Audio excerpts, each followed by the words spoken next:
தமிழக காங்கிரஸ் கட்சியின் தலைவர் செல்வ பெருந்தகை திராவிட மாடல் ஆட்சியை காமராஜர் ஆட்சி என்று கூறுவது, மூத்த காங்கிரஸ் தலைவர்களுடன் கலந்து பேசாமல் தன்னிச்சையாக செயல்படுவது, காமராஜர் அறக்கட்டளை நிதியிலிருந்து ரூபாய் 4 கோடியை கையாடல் செய்துள்ளது போன்ற கட்சிக்கு விரோதமாக செயல்பட்டு வரும் தமிழக காங்கிரஸ் கட்சியின் மாவட்ட தலைவர்கள் புகார் தெரிவிக்க டெல்லி சென்றுள்ளது குறித்து விரிவாக பார்க்கலாம்.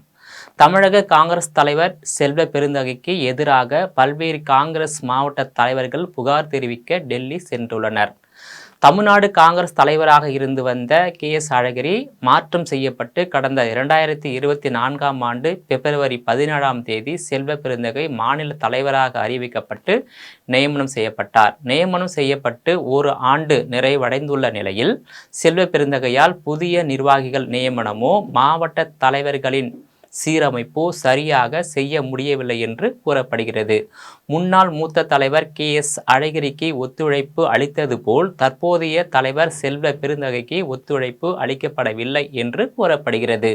ஆனால் காங்கிரஸ் கட்சியின் மாநில கட்டமைப்பை வலுப்படுத்தும் வகையில் அனைத்து சட்டமன்ற தொகுதிகளிலும் கிராம கமிட்டிகளை நியமிக்கும் நடவடிக்கைகளில் செல்வ பெருந்தகை தீவிரம் காட்டி வருகிறார். அதன் அடிப்படையில் புதிதாக நியமிக்கப்பட்ட கிராம கமிட்டி நிர்வாகிகளுக்கு அடையாள அட்டைகளையும் மாவட்டந்தோறும் சென்று செல்வ பெருந்தகை வழங்கி வருகிறார். ஆனால் தமிழகம் முழுவதும் உள்ள 72 மாவட்ட தலைவர்களில் சிலர் இந்த கிராம கமிட்டி அமைக்கப்படுவதை ஏற்காத நிலையில் அவர்கள் செல்வ பெருந்தகை நடத்திய ஆலோசனை கூட்டங்களையும் காணொலி காட்சி கூட்டங்களையும் புறக்கணித்து விட்டனர். இதற்கிடையே வடசென்னை மாவட்ட தலைவர் MS திரவியம் மற்றும் செங்கம் குமார் உள்ளிட்ட 32 மாவட்ட தலைவர்கள் செல்வ பெருந்தகைக்கு எதிராக போர்க்கொடி தூக்கி உள்ளனர்.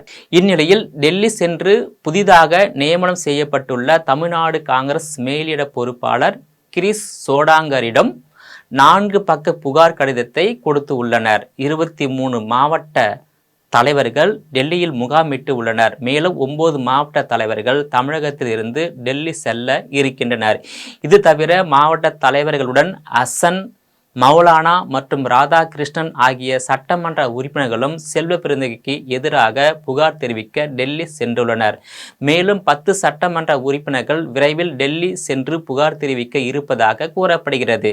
டெல்லி சென்றுள்ள மாவட்ட தலைவர்கள் மக்களவை எதிர்க்கட்சி தலைவர் ராகுல் காந்தி மற்றும் அகில இந்திய காங்கிரஸ் தலைவர் மல்லிகார்ஜுன கார்கே மற்றும் அமைப்பு செயலாளர் KC வேணுகோபால் ஆகியோரை சந்தித்து புகார் தெரிவிக்க உள்ளனர். இது குறித்து வடசென்னை மாவட்ட தலைவர் MS திரவியம் கூறுகையில், ஈரோடு கிழக்கு தொகுதி திமுகவிற்கு விட்டு கொடுத்தது, திராவிட மாடல் ஆட்சியை காமராஜர் ஆட்சி என்று கூறி வருவது, மூத்த காங்கிரஸ் தலைவர்களுடன் கலந்து பேசாமல் தன்னிச்சையாக செயல்படுவது, காமராஜர் அறக்கட்டளை நிதியிலிருந்து ரூபாய் 4 கோடியை கையாடல் செய்துள்ளது உள்பட பல்வேறு புகார்களை தெரிவிக்க இருப்பதாக தெரிவித்துள்ளார். குறிப்பாக காமராஜர் அமர்ந்த இருக்கையில் இருப்பதற்கு தகுதியற்ற ஒருவர் செல்வ பெருந்தகை தமிழ்நாடு காங்கிரஸ் கட்சி தலைவராக நீடிக்க கூடாது என்பதால் அவரை மாற்றியே ஆக வேண்டும் என்ற எண்ணத்தில் போர்க்கொடி தூக்கி உள்ள நிலையில் செல்வ பெருந்தகைக்கு மாற்றாக யார் அடுத்த காங்கிரஸ் கட்சியின்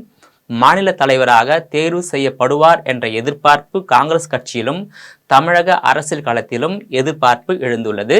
இதனிடையே கோவையில் ஈஷா யோகா மையத்தில் நடைபெறும் சிவராத்திரி விழாவில் பங்கேற்க டெல்லியில் இருந்து கோவை வருகை தரும் மத்திய உள்துறை அமைச்சர் அமித்ஷாவுக்கு எதிராக தனது தலைமையில் மாபெரும் கருப்பு கொடி ஏந்தி கண்டன ஆர்ப்பாட்டம் நடைபெறும் என்று தமிழக காங்கிரஸ் கட்சி தலைவர் செல்வ பெருந்தகை தெரிவித்து உள்ள நிலையில் தமிழக காங்கிரஸ் கட்சி தலைவர் செல்வ பெருந்தகைக்கு எதிராக போர்க்கொடி தூக்கியுள்ளதோடு தமிழகத்தில் இருந்து டெல்லி சென்றுள்ள காங்கிரஸ் கட்சியின் மூத்த நிர்வாகிகள் மற்றும் மாவட்ட தலைவர்கள் டெல்லி சென்றிருப்பது குறிப்பிடத்தக்கதாகும். நேயர்களே, மீண்டும் இது போன்ற மற்றொரு நிகழ்ச்சியில் சந்திக்கிறேன். அதுவரையில் உங்களிடமிருந்து விடைபெறுவது நான் உங்கள் விஜயபாலன்.